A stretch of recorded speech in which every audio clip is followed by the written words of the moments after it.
You're listening to The Takeover on Life FM, and it is Wednesday night, which means the beginning of a brand new segment on the show. Wellness Wednesdays on The Takeover. Brought to you by station sponsor Kelli Naturopath. Book your free discovery call today to uncover better health and quality of life. Very, very excited because I have been wanting to do this for quite a while. We have Kelli Kieselbach here. She is a naturopath and nutritionist. Kelli, welcome to The Takeover for Wellness Wednesdays. Thank you so much for having me. Oh, so great to have you here. Now, just before we get started, I want to mention some of your qualifications. So you have a Bachelor of Health Science in Nutrition and Dietetic Medicine, as well as an Advanced Diploma of Naturopathy and an Advanced Diploma of Western Herbal Medicine, which is great. So you are a wealth of knowledge, which is why we've brought you in for this segment, because I think that even as young people, you know, most of the time we are fit and healthy and things are going well, but we still run into issues, and particularly around diet and exercise and fatigue and things like that. It can be really, really common even in the younger demographics. So tonight, to get started, we're actually looking at some of the post-viral symptoms that can kind of linger around after having a virus and how to overcome some of those. And I guess this is kind of similar to the buzzwords of like long COVID. Would you say that it's the same sort of thing that we're talking about tonight? Yeah, absolutely. I mean, post-viral issues have been around long before COVID. Yeah. But it has certainly brought it into the headlines, with so many people experiencing ongoing symptoms after their acute infection has passed. And so we're starting to see a lot more understanding and a lot more research going into this area, which is really fantastic. It is. It is a bit concerning that we're seeing so many people with post-viral issues, but like I said, this has been going on for quite some time with other viruses as well. So it's good to have some awareness around that, I think. Yeah. What would you say a virus is? Because I know that you can either have a viral infection or a bacterial infection. Is that right? Yeah, absolutely. So they're a little bit different.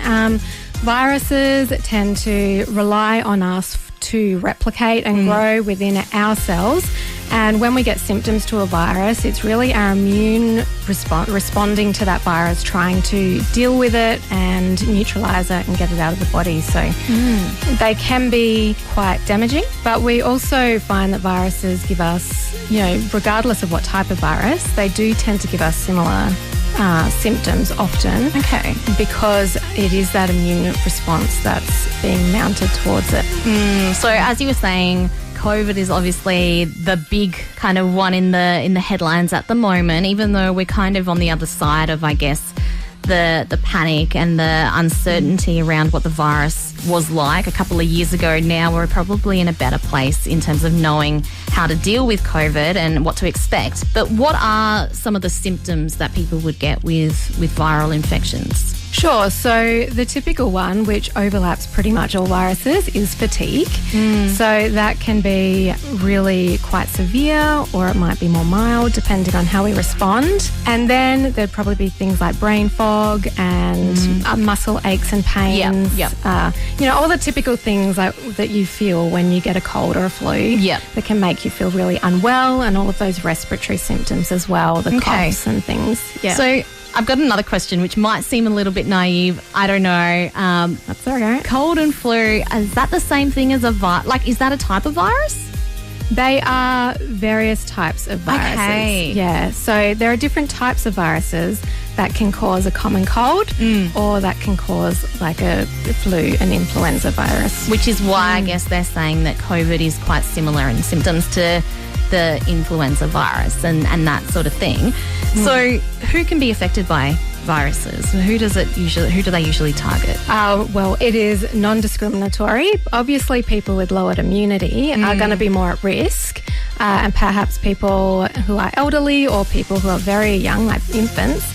But really, across the board, anyone can get a virus. And we find that it's much the same for this long COVID or post-viral syndromes, that it really doesn't seem to matter too much on the person.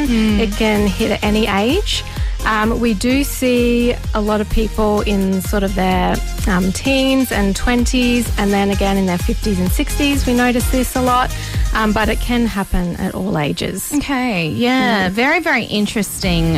When we come back, we're going to talk a little bit more about the practical steps to actually overcome some of those long-term symptoms that can be associated with viruses. And maybe as well, I don't know, Kelly, but I'm just putting it out there. Can we also talk a little bit about prevention? Maybe the ways that you can kind of try and build up your immune system before coming into contact with a virus. Yeah, absolutely. So don't go anywhere. That's coming up straight after this here on The Takeover on Life FM. You're listening to The Takeover on Life FM, and we are joined by Kelli Kieselbach for Wellness Wednesdays, the first one for the year. Kelli, welcome to The Takeover. Thank you. Tonight, Kelli, I want to ask you a few questions because we've only really just met you, tonight, so I need to properly get a bit of an introduction.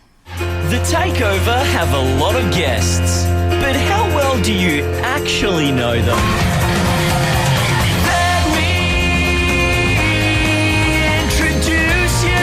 Okay, Kelli, I've got a few questions. So the first one is coffee or tea? Oh, coffee? Coffee, yeah. Okay, no, there's no right or wrong, so don't stress. Coffee would be my answer too, don't worry. So that's good, that's good. Crows or Port?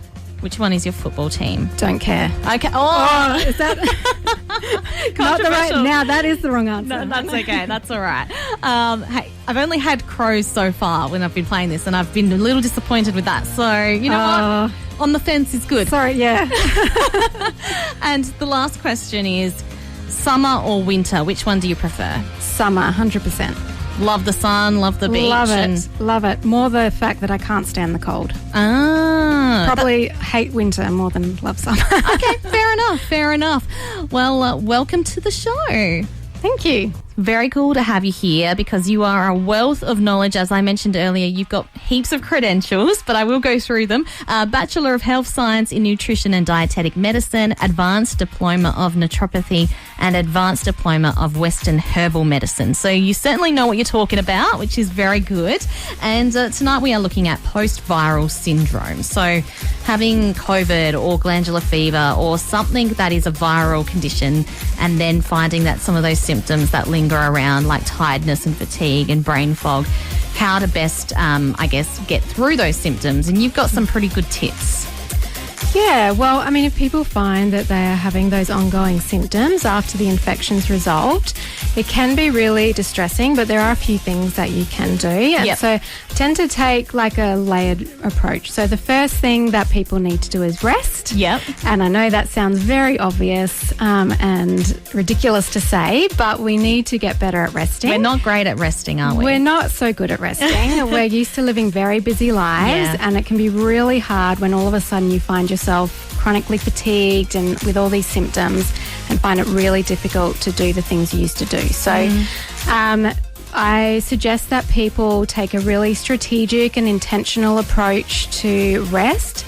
So really making sure that they structure their days and their weeks around the activities that they need to do so that there's rest in between all the different things they need to do, and understanding their own limits with that as well, because everyone will be a little bit different in terms of their severity. So not always saying yes to people who want you to help or want to catch up or whatever it is. You can say no and not feel bad about it. You can say no, that's right. And you can even try and explain if you want to that you have to stagger your activities and to make sure that you don't have what we call a crash, or you know, when all your symptoms are exacerbated, because that's not a nice place to be. And then the second thing I would say is to really just start with the basics when it comes to nutrition and lifestyle. So make sure you're drinking enough water, make sure you're getting enough sleep, make sure that you're eating lots of different coloured fruits and vegetables and getting lots of good nutrition in, avoiding processed foods, avoiding alcohol, avoiding sugar. Those things that we all know we should be doing but find it hard to. Really pay attention to those little things, because they can make a big difference. I've got a question that I don't know if I want to ask, but I'm going to anyway. coffee when you're fatigued or caffeine, is it okay, or does it actually make things worse?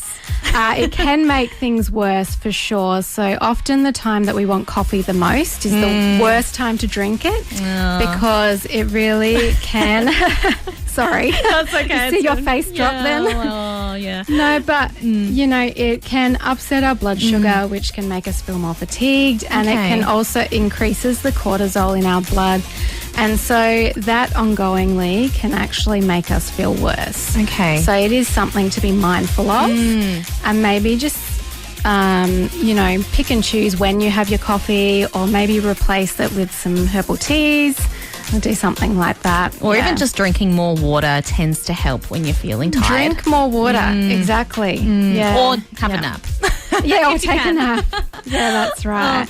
Some really good advice there, Kelli. And I suppose if anyone is experiencing these ongoing symptoms after COVID or glandular fever or any viral condition, the best place to start is with these tips, but you can also seek a professional such as yourself for more support. And I know that in your clinic you've seen a lot of great results with some of these things, to the point where people are not necessarily cured, but they're getting very close to what they were like in terms of their health and energy before they had the viral infection. Yeah, absolutely. So with the right support and with the right healthcare team, you can really get people's quality of life up and help them manage their symptoms. They get to know their body better. And yeah, it's a really rewarding and fantastic thing to see in clinic when people feel like, oh no, I'm going to feel like this forever. And they have some improvement in their symptoms. The quality of life is improved, which is such a huge thing. Yeah. Kelli, thank you so much for joining us tonight for the first Wellness Wednesdays of 2023. I'm very excited to learn more about health and nutrition and all the different things this year as we continue on. And I'm sure we will learn plenty more in the next fortnight when you join us again. Thank you. I look forward to it.